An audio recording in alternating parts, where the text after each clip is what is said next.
अस्सलामुअलैकुम। मैं मोहम्मद रज़ा और आप देख रहे हैं मेरा YouTube channel chemistry world. One component system में आज हमारे पास बड़ा ही इम्पोर्टेंट टॉपिक है, वो है वाटर सिस्टम। कि वाटर सिस्टम में जो हमारे पास, आपको पता है जो वाटर होता है हमारे पास डिफरेंट 3 टाइप ऑफ फेजेस में होता है। ठीक है, वाटर आपके पास कौन कौन सी फेजेस में हो सकता है? एक हो सकता है लिक्विड, एक हो सकता है सॉलिड और एक हो सकता है आपके पास गैशियस फॉर्म में। ठीक है, जो सॉलिड फार्म में होता है आप उसे आइस भी कहते हैं। तो इन 3 फार्म्स में आपके पास वाटर हो सकता है। तो बेसिकली जो फेज़ डायग्राम मैंने बनाई हुई है ये हमें क्या बताती है कि जो डिफरेंट फेजेस हैं हमारे पास इस वाटर के, वो इस टेम्परेचर, ठीक है, इस पर हमारा टेम्परेचर इस साइड पर इंक्रीज़ होगा और यहाँ पर मैंने लिया है प्रेशर, तो प्रेशर अपवर्ड हमारा इंक्रीज़ होगा। इस प्रेशर और टेम्परेचर की वेरिएशन से जो चेंजेस आएंगी वाटर के फेज़ में, वो हमें ये बेसिकली फेज़ डायग्राम बताती है। तो फेज़ डायग्राम हमारे पास क्या होती है कि वो डायग्राम जो हमें किसी भी गिवन सब्सटेंस के जो डिफरेंट फेजेस हैं उनकी वेरिएशन बताती है, चेंज ऑफ टेम्परेचर और चेंज ऑफ प्रेशर की वजह से। तो चले हम बात करते हैं वाटर सिस्टम की। तो वाटर सिस्टम का मैंने आपको सबसे पहला पॉइंट जो बताया आपने लिख लेना है, नोट्स बनाए साथ साथ, कि जो वाटर है हमारे पास 3 फार्म्स में एग्जिस्ट करता है। एक होती है हमारे पास लिक्विड, एक होती है सॉलिड और एक होती है गैस फॉर्म। तो इन जो 3 फेजेस हैं, ये डिफरेंट टाइप ऑफ फेजेस हैं, ये हमारे पास जो टेम्परेचर और प्रेशर पर मुश्तमिल हमारी जो फेज़ डायग्राम है इस पर किस तरह बिहेव या वेरी करते हैं वो हम डिस्कस करने जा रहे हैं। तो सबसे पहला पॉइंट जो हम जानते हैं कि जो सब आप जानते हैं हम उसी से स्टार्ट करते हैं कि जो हमारे पास टेम्परेचर होता है 0 डिग्री सेंटीग्रेड और एक आप जानते हैं 100 डिग्री सेंटीग्रेड। उससे पहले मैं आपको ये जो फेज़ डायग्राम मैंने बनाई है इसका इंट्रोडक्शन दे देता हूँ। बेसिकली मैंने क्या लिया है, एक्स एक्सिस जो है मेरे पास इस पर मैंने लिया है टेम्परेचर, वाई एक्सिस पर मैंने लिया है प्रेशर, और हमारे पास ये जो फेज़ डायग्राम है ये 3 कर्व्स पर मुश्तमिल है। ठीक है, एक कर्व है हमारे पास O to B जिसे हम सब्लिमेशन कर्व कहते हैं। सब्लिमेशन कर्व क्यों कहते हैं इसकी भी मैं डिटेल में भी डिस्कशन कर देता हूँ। उसके बाद हमारे पास होती है O to A। ठीक है, इसको हम एक इस कर्व को कहते हैं वेपर प्रेशर कर्व। ठीक है, एक होती है हमारे पास फ्यूजन कर्व। ठीक है, O to C, तो ये हमारे पास बेसिकली फ्यूजन कर्व कहलाती है। अब हम डिस्कस करते हैं first of all 0 degree centigrade पर। 0 डिग्री सेंटीग्रेड पर आप सब जानते हैं कि जो 0 डिग्री सेंटीग्रेड पर हमारा वाटर की कंडीशन होती है वो क्या होती है? 0 डिग्री सेंटीग्रेड पर हमारा वाटर जो होता है वो फ्रीज होता है, यानी कि वो आइस फॉर्म में होता है। ठीक है, तो हम अगर यहाँ से 0 डिग्री सेंटीग्रेड पर अपना डॉटेड लाइन ड्रा करें और इस तरफ जाएं कि प्रेशर फाइंड करने के लिए, तो प्रेशर हमारे पास आपको पता है 1 atm प्रेशर होता है जब, या 758 मिलीमीटर ऑफ मर्करी। ठीक है, इन दोनों मेजरमेंट्स में आप इस प्रेशर को, ठीक है, मेजर कर सकते हैं। तो 0 डिग्री सेंटीग्रेड पर हमें जो ग्राफ ने बताया कि हमारा जो यहाँ पर वाटर है वो सॉलिड फॉर्म में है, आइस फॉर्म में है। तो इस पॉइंट को हम बेसिकली आप जो जानते हैं इसे हम कहते हैं फ्रीजिंग पॉइंट। ठीक है, आप इसे मेल्टिंग पॉइंट भी कह सकते हैं, ये डिपेंड करता है कि आप किस फिनोमेना को डिस्कस कर रहे हैं। हम यहाँ पर ज़्यादा बोलेंगे इसको फ्रीजिंग पॉइंट। तो 0 डिग्री सेंटीग्रेड पर हमारा वाटर फ्रीज है। ठीक है, हमारा वाटर फ्रीज है, इसका क्या मतलब है कि यहाँ हमारा जो वाटर है इस ये जो हमने बना दिया, ठीक है, इस एरिया में, यानी कि 0 डिग्री सेंटीग्रेड और 1 atm का जो एरिया इधर इधर है, ठीक है, ये वाला जो एरिया है इसमें हमारा जो वाटर है वो किस फॉर्म में है? ओनली सॉलिड फॉर्म में है। ठीक है, हमारा वाटर किस फॉर्म में है? ओनली सॉलिड फॉर्म में है। तो यहाँ हमें पता चल गया कि 0 डिग्री सेंटीग्रेड और 1 atm प्रेशर या 758 मिलीमीटर ऑफ मर्करी पर हमारा जो वाटर होता है वो सॉलिड फॉर्म में होता है, वो आइस फॉर्म में होता है। ठीक है, तो अगर हम यहाँ पर एक इंटरप्रिटेशन करना चाहें कि जी, कि हमारा अगर हमें बता दिया जाए टेम्परेचर, कि हमारा टेम्परेचर है जी -10 डिग्री सेंटीग्रेड, 0 डिग्री सेंटीग्रेड से भी पीछे है, तो हमारा यहाँ पर जो बेसिकली वो प्रेशर होगा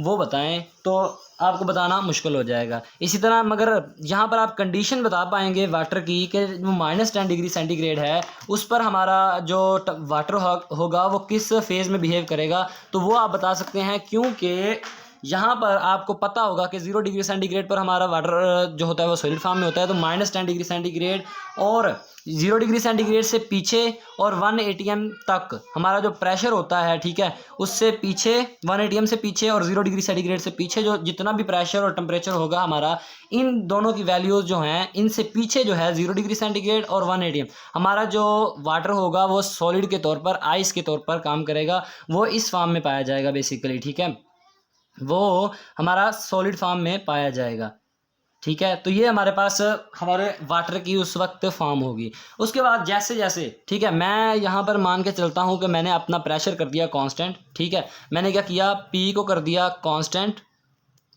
और मैं वेरी करता हूँ टेम्परेचर को मैं इंक्रीज़ करता हूँ, वेरी करता हूँ मतलब चेंज करूँगा, मैं टेम्परेचर को इंक्रीज़ करता हूँ, तो फिर देखते हैं हमारा वाटर सिस्टम किस तरह बिहेव करता है। तो जैसे जैसे यहाँ पर देखें, मैंने 1 atm प्रेशर, अपना प्रेशर बढ़ेगा ऊपर की तरफ, ठीक है, इस तरफ जो हमारा बढ़ता है वो टेम्परेचर बढ़ेगा, तो प्रेशर मैंने कर दिया फिक्स, यहाँ पर मेरा हो गया प्रेशर फिक्स, ठीक है, यानी कि मैं यहाँ पर आपको रेड डॉट लगाकर बताता हूँ कि ये समझ लें मेरा प्रेशर इस जगह पर फिक्स है, यानी कि 1 atm पर मैंने अपना प्रेशर फिक्स कर दिया। तो अब मैं अगर बढ़ाऊँ अपना टेम्परेचर, ठीक है, टेम्परेचर बढ़ाऊँ बढ़ाते मैं चला गया 100 डिग्री सेंटीग्रेड पर, ठीक है, तो 100 डिग्री सेंटीग्रेड पर हमारा जो टेम्परेचर होगा वो हमें ले जाएगा वाटर को, आपको पता है जब ये यहाँ तक तो हमने देख लिया कि इधर तक हमारा है फ्रीजिंग पॉइंट या इसे आप मेल्टिंग पॉइंट कह सकते हैं। अब मैंने अपना प्रेशर फिक्स रख दिया, ठीक है, और टेम्परेचर को मैं इंक्रीज़ कर रहा हूँ। अब जब टेम्परेचर को इंक्रीज़ कर रहा हूँ तो इसका मतलब क्या है कि मैं टेम्परेचर को लेकर जा रहा हूँ अबव द मेल्टिंग पॉइंट, मतलब यहाँ पर हमारे पास आइस है, जब आइस मेल्ट होती है तो आपको पता है वो आइस जब मेल्ट होगी प्रेशर फिक्स होगा, टेम्परेचर बढ़ जाएगा फ्रीजिंग पॉइंट से, फ्रीज होने की बजाय वो अब किस तरफ जाएगी, लिक्विड फॉर्म में जाएगी। तो यहाँ हमारे पास इस पॉइंट के बाद, ठीक है, यहाँ इस पॉइंट तक जब आपने टेम्परेचर 0 डिग्री सेंटीग्रेड तक टेम्परेचर बढ़ाया तो यहाँ पर टेम्परेचर बढ़ता गया, क्यों बढ़ता गया, क्योंकि वो आइस में जो उस फेज़ में थी एनर्जी जो बढ़ रही थी वो स्टोर होती जा रही थी।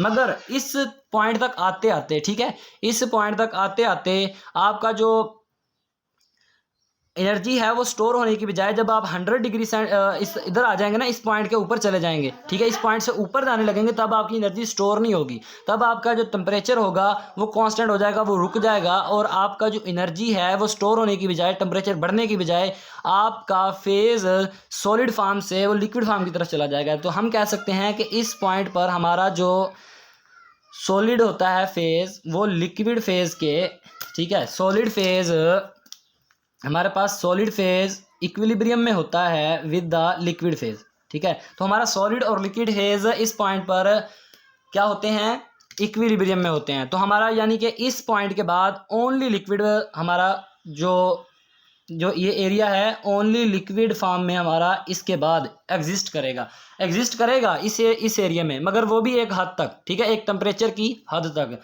इसके बाद अगर हम ये टेम्परेचर बढ़ाते जाएंगे, यहाँ पर ओनली लिक्विड आ गया, ठीक है, यहाँ तक तो इससे पीछे हमारी एनर्जी स्टोर हो रही थी, टेम्परेचर बढ़ता जा रहा था, मगर इसके बाद ये होगा कि जो आपका टेम्परेचर है वो मज़ीद बढ़ेगा नहीं, ठीक है, मतलब जब यहाँ पर आप इस पॉइंट पर पहुँच जाएंगे टेम्परेचर बढ़ने की बजाय टेम्परेचर कांस्टेंट हो जाएगा। क्यों? क्योंकि वो अब आइस जो है वो मेल्ट होना शुरू हो गई है, उसकी जो एनर्जी है वो यूटिलाइज होने लग गई है, तो वो लिक्विड फॉर्म में जाने लगेगा। तो इस पॉइंट पर आप जो देखेंगे, आप वो देखेंगे कि कुछ आपके पास, ठीक है, कुछ आपके पास लिक्विड होगा, इस पॉइंट की बात कर रहा हूँ फ्रीजिंग पॉइंट पर, ठीक है, इसके थोड़ा सा आगे तो कुछ आपको आइस नज़र आएगी, ठीक है, तो इस पॉइंट पर आपकी जो एनर्जी होगी वो यूटिलाइज होने लग जाएगी। तो इसके बाद जब इससे आगे आप जाने लगेंगे तो आपका जो टेम्परेचर है वो बढ़ता जाएगा अनटिल कि तमाम जो आपकी आइस थी वो मेल्ट हो गई और लिक्विड फेज़ में चली गई, ठीक है।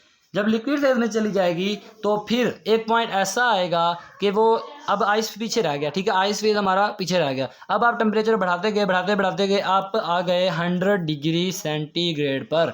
अब 100 डिग्री सेंटीग्रेड तक तो पीछे तक तो जो इस पॉइंट तक ना, ठीक है, आपका टेम्परेचर बढ़ रहा था, यानी कि 100 डिग्री सेंटीग्रेड तक टेम्परेचर बढ़ता रहेगा, एनर्जी स्टोर होती रहेगी, वो एनर्जी स्टोर होते अब जब इस पॉइंट पर आएंगे आप, ठीक है, तो इस पॉइंट पर जब आप आएंगे तो टेम्परेचर मज़ीद बढ़ना ख़त्म हो जाएगा और वो कांस्टेंट हो जाएगा, और वो जो टेम्परेचर बढ़ तो रहा होगा मगर टेम्परेचर की रीडिंग नहीं बढ़ेगी, क्योंकि वो जो टेम्परेचर की रीडिंग है वो जा रही है, पहले एनर्जी स्टोर हो रही थी जैसे पिछले प्रोसेस में हो रहा था, मगर अब क्या होगा, हमारा जो एनर्जी है वो यूटिलाइज होने लग जाएगी कि लिक्विड वेपोराइज होना शुरू हो जाएगा। मतलब इस पॉइंट पर आकर आपका लिक्विड जो है वो वेपोराइज होना शुरू हो जाएगा। तो आप कह सकते हैं कि इस पॉइंट तक, ठीक है, इस पॉइंट तक आपकी लिक्विड फेज इक्विलिब्रियम में थी विद द वेपर फेज, यानी कि लिक्विड फेज वाटर की जो थी वो तब तक आपके पास क्या थी, वेपर फेज में इक्विलिब्रियम में थी। यानी कि इधर जो था हमारे पास ओनली, आप अगर यहाँ तक देखेंगे तो ओनली आपके पास क्या होगा, आपके पास सिर्फ सॉलिड फेज होगी, ठीक है, यहाँ पर आपकी सॉलिड फेज होगी। फिर जब इस पॉइंट से अबव जाएंगे, आप अबव द फ्रीजिंग पॉइंट जाएंगे, तो यहाँ पर आपकी जो फेज होगी वो सिर्फ होगी, ठीक है, वो फेज आपकी कौन सी होगी, सिर्फ लिक्विड फेज, यहाँ पर आपकी सिर्फ लिक्विड फेज होगी। उसके बाद इससे भी आप अगर ऊपर चले जाएंगे, टेम्परेचर बढ़ाते जाएंगे बढ़ाते जाएंगे बढ़ाते जाएंगे, तो आपको पता है जब लिक्विड को टेम्परेचर बढ़ाते जाएं, प्रेशर कांस्टेंट हो, ये मैंने प्रेशर, ठीक है, ये पिस्टन है बेसिकली, तो पिस्टन तो मूव नहीं कर रहा, मगर टेम्परेचर जो है यहाँ से जो हमारा टेम्परेचर है वो बेसिकली बढ़ता जा रहा है। तो जब टेम्परेचर बढ़ाते जाएंगे और प्रेशर आपका कम रहेगा तो वो बेसिकली आप वेपर फेज की तरफ जा रहे हैं। तो इसके बाद जब इस पॉइंट के ऊपर जाएंगे तो यहाँ पर आपका क्या कहलाता है, ये बॉइलिंग पॉइंट, ठीक है, बॉइलिंग पॉइंट, तो ये हमारे पास बॉइलिंग पॉइंट कहलाता है। उसके बाद आप चले जाएंगे जब इस पॉइंट से भी आगे, तो ठीक है, जब आप इस पॉइंट से आगे जाएंगे तो आपका जो फेज है वो चेंज होने लग जाएगा, टेम्परेचर कांस्टेंट हो जाएगा, तो आपका जो लिक्विड है वो वेपोराइज होना शुरू हो जाएगा, ठीक है। जब लिक्विड वेपोराइज होना शुरू होगा तो यहाँ पर आपका जो टेम्परेचर बढ़ते बढ़ते बढ़ते, ठीक है, इसके बाद जब टोटली वेपोराइज हो जाएगा और आपके पास कुछ जो, ठीक है, यहाँ तक तो आपको नज़र क्या आएगा कि कुछ आपका, ये देखें पिस्टन, ठीक है, कुछ आपके पास था लिक्विड और कुछ आपके पास वेपर्स नज़र आने लग जाएंगे 100 डिग्री सेंटीग्रेड पर, ठीक है। मगर जब आप इससे बियॉन्ड जाएंगे, इससे भी ऊपर जाएंगे, तो आपके पास ओनली वेपर फेज, टोटली जब आपका लिक्विड जो है वो वेपराइज हो जाएगा तो आपके पास सिर्फ वेपर प्रेशर बच जाएगा, वेपर्स का प्रेशर। तो जो ये जो कर्व है, यानी कि ये जो कर्व हमें, ठीक है, ओ इस पॉइंट से ओ से इधर तक जो बताएगी वो हमें बताएगी सिर्फ ओनली वेपर्स हैं इस एरिया में, ठीक है। तो इस पॉइंट के बाद हमारे पास क्या होगा, सिर्फ ओनली वेपर होंगे, और इस फेज तक हमारे पास इक्विलिब्रियम होगा लिक्विड और किसका, वेपर्स का। इस फेज में भी हमारे पास सॉलिड और लिक्विड वेपर जो हैं, सॉलिड और लिक्विड जो होंगे वो बेसिकली किस में होंगे, इक्विलिब्रियम में होंगे। तो यहाँ हमारे पास ओनली वेपर्स थे। तो हमने ये जो पॉइंट्स थे, इस पॉइंट को और इस पॉइंट को, ठीक है, और इसके दरमियान के जो पॉइंट थे उनको हमने डिस्कस कर लिया। अब हम डिस्कस करते हैं कि हमने यहाँ तक तो देख लिया कि जो यहाँ थे कि सॉलिड और लिक्विड इक्विलिब्रियम में थे, हमने टेम्परेचर बढ़ाया, प्रेशर कांस्टेंट था, फिर वो चले गए लिक्विड और वेपर, ठीक है, लिक्विड फेज आया, फिर लिक्विड और वेपर इक्विलिब्रियम में हो गया, और फिर लिक्विड सारा कन्वर्ट हो गया वेपर्स में। अब हम देखते हैं कि इनकी जो डिग्री ऑफ फ्रीडम है, ठीक है, यहाँ पर यानी कि इस एरिया में अगर मैं डिग्री ऑफ फ्रीडम निकालना चाहूँ तो हम किस तरह निकालेंगे, इस एरिया में डिग्री ऑफ फ्रीडम और इस एरिया में डिग्री ऑफ फ्रीडम हम किस तरह निकालेंगे। तो यहाँ पर जो डिग्री ऑफ फ्रीडम निकालने का आपको पता है फार्मूला, मैंने जो प्रीवियस लेक्चर थे उनमें मैंने बताया था कि जो हमारे पास यहाँ डिग्री ऑफ फ्रीडम होगा, यहाँ जहाँ पर हमारे पास सिर्फ सॉलिड है, तो डिग्री ऑफ फ्रीडम का आपको पता है C - P+2, ये हमारे पास फार्मूला होता है ना। तो यहाँ पर देखें आपके कंपोनेंट सिस्टम 1 है माइनस फेज आपके यहाँ पर कितने हैं। अब जब सिर्फ आप इसकी बात करेंगे ना, ओनली सॉलिड की, तो यहाँ पर तो फेज है आपका फिर 1, ठीक है, तो हमारे पास फेज 1 है +2, तो ये हमारे पास कितने डिग्री ऑफ फ्रीडम आ जाएगी, 2 + 1 3 और -2, तो यहाँ पर 2 आ जाएगी। तो इसका मतलब क्या है कि आप यहाँ पर जब सिर्फ ओनली सॉलिड की बात करते हैं तो आपको कम से कम 2 पैरामीटर्स के बारे में बताना होता है, 2 वेरिएबल्स के बारे में बताना होगा। यानी कि अगर मैं फॉर एग्जांपल बात करूँ कि मैं कहता हूँ कि 10 डिग्री सेंटीग्रेड है, ठीक है, तो 10 डिग्री सेंटीग्रेड पर मुझे पता नहीं चलेगा कि आपका जो प्रेशर है वो कितना है, तो आपको यहाँ सीधा इस इधर तक एक लाइन खींचना होगा, ठीक है, तब आपको पता चलेगा ग्राफ की मदद से। तो यहाँ पर आपका जो टेम्परेचर है, सॉरी प्रेशर है, वो कितना है, इसलिए आपको 2 वेरिएबल्स का बताना होता है, एक वेरिएबल से काम नहीं चलेगा। इसी तरह अगर हम इस इक्विलिब्रियम पॉइंट पर डिग्री ऑफ फ्रीडम मालूम करना चाहें तो वो होगी C - P+2। अब फेजेस 2 हैं यहाँ पर, तो कंपोनेंट सिस्टम 1 है हमारे पास, -2 +2, तो ये हो जाएगा 1। और यहाँ पर 2 आया था ना, तो ये बाई वेरिएंट है। बाई वेरिएंट मतलब 2 तब्दीलियाँ, यानी कि 2 वेरिएबल इसमें बताना ज़रूरी होंगे। यहाँ पर 1 है, ये होगा मोनो वेरिएंट। तो मोनो वेरिएंट को बताने के लिए आपके पास सिर्फ एक वेरिएबल बता दें, यानी कि यहाँ पर आप बता दें कि या इस पॉइंट पर आप बता दें कि टेम्परेचर मेरा 0 डिग्री सेंटीग्रेड है। तो आपको पता है जब टेम्परेचर 0 डिग्री सेंटीग्रेड होता है तो हमारा प्रेशर 1 atm होता है। इसी तरह यहाँ पर भी अगर जब आप डिग्री ऑफ फ्रीडम मालूम करेंगे तो यहाँ पर भी आपकी आएगी C-P+2। तो ये भी हमारे पास बेसिकली कितना आएगा 1।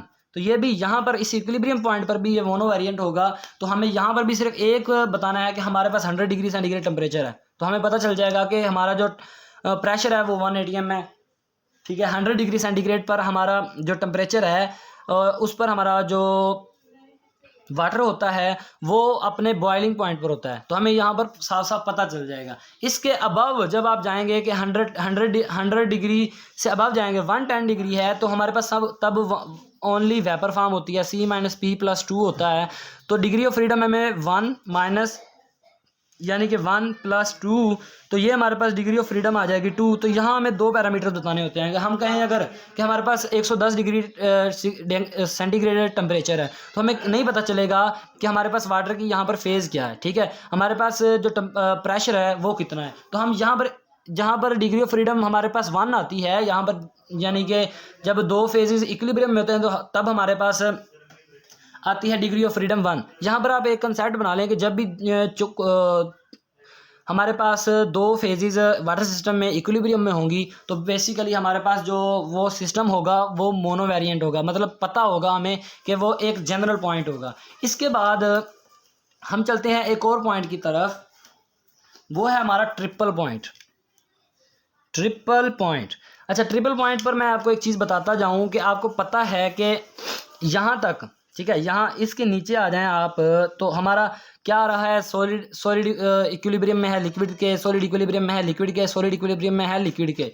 तो इस ट्रिपल पॉइंट के करीब आकर, ठीक है, आपके पास कुछ होगा सॉलिड, यहाँ तक आपको पता है ये फेज जो होता है सॉलिड होता है। ठीक है, इसके ऊपर ये वाला जो एरिया है, मैंने ये जो एरिया बताया था आपको, ये हमारे पास होगा लिक्विड। इसके बाद ये वाला एरिया जो है टोटल है हमारे पास वेपर। तो हमारे पास यहाँ पर तीनों फेजेस मौजूद होंगे। ठीक है, ये टेम्परेचर फॉर एग्जांपल मैं देखें, ये 0 डिग्री सेंटीग्रेड था ना, 0 डिग्री सेंटीग्रेड था, टेम्परेचर हमारा 1 atm था। अब हम दोनों को कम करते आएँ, ठीक है, यानी कि प्रेशर को कम करते जाएं, कम करते जाएं और टेम्परेचर को बढ़ाते जाएं थोड़ा थोड़ा, हल्का हल्का। ठीक है, और प्रेशर को इतना कम कर देंगे वो सिर्फ 4.58 mm मरकरी रह जाए, यानी कि वो कहाँ था, 758 mm था। यानी कि प्रेशर अपना यानी कि बहुत ही कम कर दें, यानी कि इसको बहुत लूज़ कर दें और जो टेम्परेचर था आप मज़ीद बढ़ा दें अपना।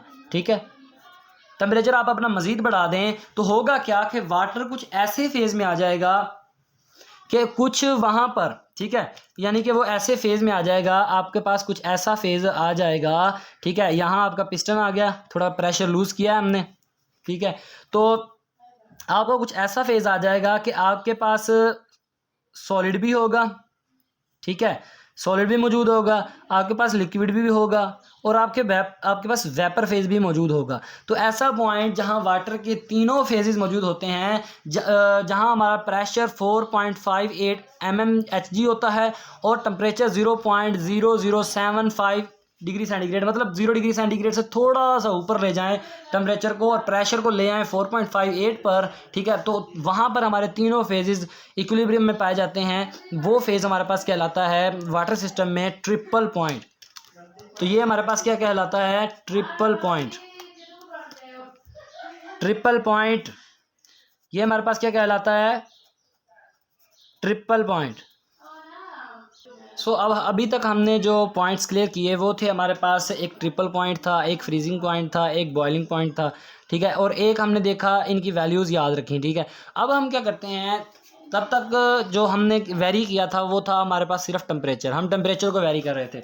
अब हम टेम्परेचर को करते हैं फिक्स। ठीक है, टेम्परेचर हमारा हो गया फिक्स और अब हम चेंज करते हैं प्रेशर को। फॉर एग्जांपल मैं कहता हूँ कि यहाँ तक तो था हमारा सॉलिड, ठीक है, यहाँ तक हमारा सॉलिड था सिर्फ। अगर मैं इसी 0 डिग्री सेंटीग्रेड पर, जहाँ पर आप कहते हैं कि हमारे पास जो वाटर है वो होता है आइस फॉर्म में, आइस फॉर्म में, सॉलिड फॉर्म में, इसी टेम्परेचर पर मैं आपको एक ज़रा कमाल करके दिखाता हूँ कि यहाँ पर अगर मैं अपना प्रेशर इंक्रीज़ कर दूँ, अगर मैं यहाँ पर प्रेशर इंक्रीज़ करूँगा तो आपको पता है कि इसके ऊपर आपका जो है वो क्या है, लिक्विड फेज़ है। ठीक है, तो लिक्विड फेज़ है। जब आप प्रेशर इंक्रीज़ करेंगे उसी टेम्परेचर पर, ये बड़ा एक अहम कंसेप्ट होने जा रहा है, तो आपका जो वाटर है वो चला जाएगा लिक्विड फेज़ में। ठीक है, अगर हालांकि आपने जो अभी तक पढ़ा है वो ये है कि 0 डिग्री सेंटीग्रेड पर टेम्परेचर, इस टेम्परेचर पर आपका वाटर जो होता है वो फ्रीज हो जाता है। मगर मैंने क्या किया कि मैंने इसी टेम्परेचर को फिक्स किया और अपने प्रेशर को बढ़ाकर जो आपका सॉलिड था, आपकी आइस थी, उसे मैं ले गया लिक्विड फेज में। अब ऐसा क्यों होता है? अब जब भी आपसे कोई पूछे कि जो आपका फ्रीजिंग पॉइंट है उसकी डिफाइन क्या है, तो आपने सबसे पहले उसे यही बताना है कि द फ्रीजिंग पॉइंट डिपेंड्स